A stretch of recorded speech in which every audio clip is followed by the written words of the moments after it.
दोस्तों, किशोरी क्रिएशन से मैं सपना शर्मा आप सभी का हार्दिक स्वागत करती हूँ आपके अपने चैनल पर। दोस्तों, आज के वीडियो में मैं आपके लिए ज्येष्ठ मास महात्म्य के अध्याय 23 जिसमें हम सावित्री सत्यवान आख्यान वर्णन करें को जानेंगे की कथा लेकर के आई हूँ। उससे पहले के ज्येष्ठ मास महात्म्य के 22 अध्याय के वीडियो जो है मैंने मेरे चैनल पर डाले हुए हैं। आप उनको मेरे चैनल पर जाकर देख भी सकते हैं और श्रवण भी कर सकते हैं। ज्येष्ठ मास महात्म्य को सुनने के लिए ब्रह्म मुहूर्त में उठकर स्नान आदि से निवृत्त होकर स्वच्छ वस्त्र पहन करके भगवान श्री हरि विष्णु का पंचामृत से स्नान करावें। फिर उनको धूप दीप नैवेद्य सुगंधित फूल अर्पण करके उनको भोग लगाएं और ज्येष्ठ मास महात्म्य का प्रतिदिन एक अध्याय सुने। मैं रोजाना आपको ज्येष्ठ मास महात्म्य का एक अध्याय सुना रही हूँ। आज मैं आपको सत्य सावित्री की कथा के वर्णन के बारे में बताऊंगी। पहले 22वें अध्याय में हमने जाना कि स्कंद जी कहने लगे कि हे ऋषियों, त्रयोदशी से लेकर पूर्णमासी तक जो है सावित्री व्रत कहा गया है। इसे स्त्रियां सौभाग्य के लिए, अपने पति की लंबी आयु के लिए करती। स्कंद जी जो है इसकी व्रत की विधि बताते हुए कहते हैं कि इसमें स्वर्ण के ब्रह्मा जी और सावित्री साम्राज्य की मूर्ति बनाकर पूजा करनी चाहिए। वट वृक्ष की पूजा करनी चाहिए। वृक्ष के नीचे घट स्थापना करनी चाहिए। शाम के समय जो है धर्मराज के निमित्त दीपदान करना चाहिए। सभी आयु वर्ग की महिलाओं को अवश्य करना चाहिए। कुंवारी कन्या हो, विवाहित स्त्री हो, विधवा महिला हो, इन सभी को यह व्रत अवश्य करना चाहिए। व्यास जी कहते हैं कि ज्येष्ठ नक्षत्र से युक्त पूर्णिमा पर जूता छाता दान करने से व्यक्ति राजा हो जाता है। मास महात्म्य की पूर्णिमा, ज्येष्ठ मास की पूर्णिमा वाले दिन यह दान करना जो है अति पुण्यवान होता है। अब आगे की कथा हम जो है ज्येष्ठ मास महात्म्य के अध्याय 23 सावित्री सत्यवान कथा के वर्णन के बारे में जानेंगे। आइए सुनते ज्येष्ठ मास महात्म्य का 23वां अध्याय। गांधी जी ऋषियों से कहने लगे, हे ऋषियों, श्री वेद व्यास जी राजा युधिष्ठिर से बोले कि हे राजन, अब हम श्रेष्ठ स्त्रियों का महाभाग्य वर्णन करते हैं। राजकन्या सावित्री ने जिस तरह समस्त वस्तुओं को प्राप्त किया उसको आप श्रवण करें। मध्य देश में परम धार्मिक राजा था। ब्राह्मण एवं शरणागत का रक्षक, सत्य पवित्र जितेंद्रिय, यज्ञ करने वाला, दानपति, शूरवीर, पूर्वासी, देशवासी जनों को प्रिय था। समस्त प्राणियों के हित में रत रहता था। पृथ्वीश्वर अशुपति नाम से वह विख्यात था। अशुपति क्षमाशील, सत्यवक्ता, जितेंद्रिय और संतानहीन था। अधिक अवस्था पर हो जाने पर भी उसको संतान नहीं हुई। अशुपति ने संतान के लिए नियम ग्रहण का समय पर परिमित भोजन, ब्रह्मचर्य व्रत का पालन, इंद्रिय निग्रह कर 1,00,000 आहुति सावित्री मंत्र से देकर षष्ठ काल से अमित इच्छा पूर्वक भोजन करता था। नियम पालन करते करते राजा अशुपति को 18 वर्ष हो गए। 18 वर्ष पूर्ण होने पर सावित्री जी प्रसन्न हुई और अग्निहोत्र से प्रकट होकर रूपवती सावित्री ने राजा को दर्शन दिए। अशुपति को वर देने के लिए सावित्री देवी बोली कि हे राजन, तुम्हारे ब्रह्मचर्य, शुद्धता, नियम, इंद्रिय समन, सर्वात्म समर्पण और भक्ति से मैं अति प्रसन्न हुई। राज, हे अशुपति, तुम मुझसे इच्छित वर मांगो। तुमने धर्म के विषय में किसी प्रकार का कुछ भी प्रमाद नहीं किया है। अशुपति बोले कि हे देवी, मैंने धर्म प्राप्ति की इच्छा से संतान के लिए ही सब कुछ किया है। आप मुझे कुल को पवित्र करने वाले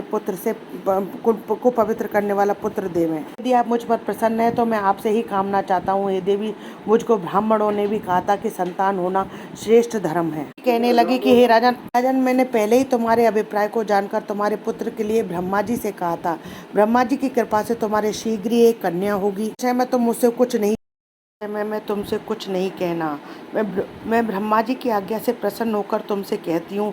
सावित्री के वचनों को सुनकर राजा अशुपति कहने लगे कि हे देवी, कुछ ब्रह्मा जी ने कहा वह मुझे स्वीकार है। यह कहकर वह पुनः सावित्री देवी को राजा ने प्रसन्न किया।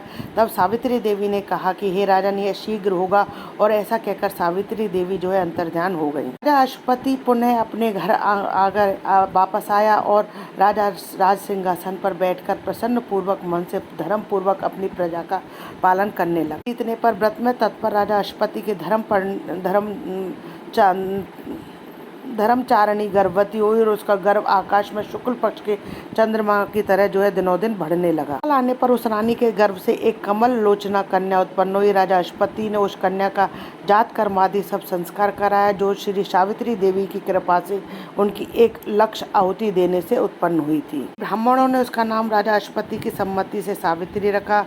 वह राजकन्या शरीरधारी लक्ष्मी के समान बढ़ने लगी। आकर जब वह कन्या युवती हुई तब सुमध्यमा, सुश्रेणी और स्वर्ण प्रतिमा के समान देखकर लोगों ने यह निश्चय किया कि राजा को यह देव कन्या मिली है। पत्र के समान नेत्र वाली कन्या के स्वयं तेज से जलती हुई अग्नि के समान तेजस्वी देखकर उसके तेज से बाधित होकर किसी ने उसे नहीं वरा। कन्या ने उपवास कर सिर से स्नान किया और देवता के समीप जाकर विधि पूर्वक अग्नि में आहुति दी, ब्राह्मणों से प्रवचन कराया और प्रसन्नचित्त उन महात्मा ब्राह्मणों का पूजन किया। साथ लक्ष्मी के समान रूपवती व राजकन्या पिता के पास गई और पिता के चरणों में अभिवादन कर शेष सब समाचार कहा। राजकन्या हाथ जोड़कर राजा के पास खड़ी हो गई। देव रूपणी अपनी उस कन्या को राजा युवावस्था में देखकर, जिस कन्या को कोई भी ना बढ़ता हो, अवस्था विचार कर राजा अश्वपति अति दुखित होकर अपनी कन्या से बोला कि हे पुत्री, यह तुम्हारे दान का समय है, परंतु तुमको कोई नहीं मांगता। तुम स्वयं अपने गुणों के समान पति की खोज करो और यदि कोई प्रसिद्ध पुरुष हो तो मुझसे कहो, फिर विचार कर हम तुम्हारा कन्यादान कर देंगे।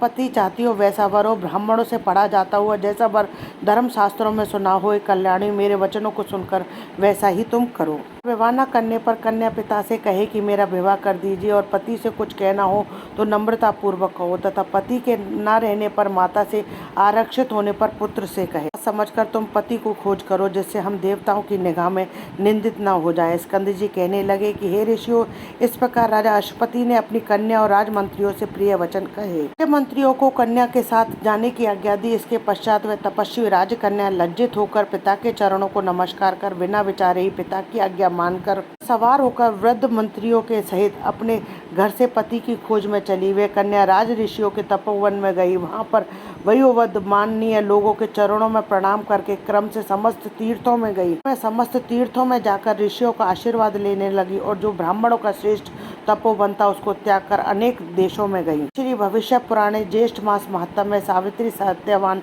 आख्यान वर्णन त्रयोविंशो अध्याय संपूर्णम। दोस्तों, यदि आपको मेरा ये वीडियो पसंद आए तो प्लीज़ मेरे वीडियो को ज़्यादा से ज़्यादा लाइक और शेयर कीजिए अपने फैमिली और फ्रेंड में। यदि आपने अभी तक मेरे चैनल को सब्सक्राइब नहीं किया है तो उसे सब्सक्राइब करना ना भूलें। पास ही बेल आइकन को दबाएं जिससे मेरे आने वाले हर नए वीडियो का नोटिफिकेशन आपको मिल जाए। जय श्री कृष्णा दोस्तों, राधे राधे।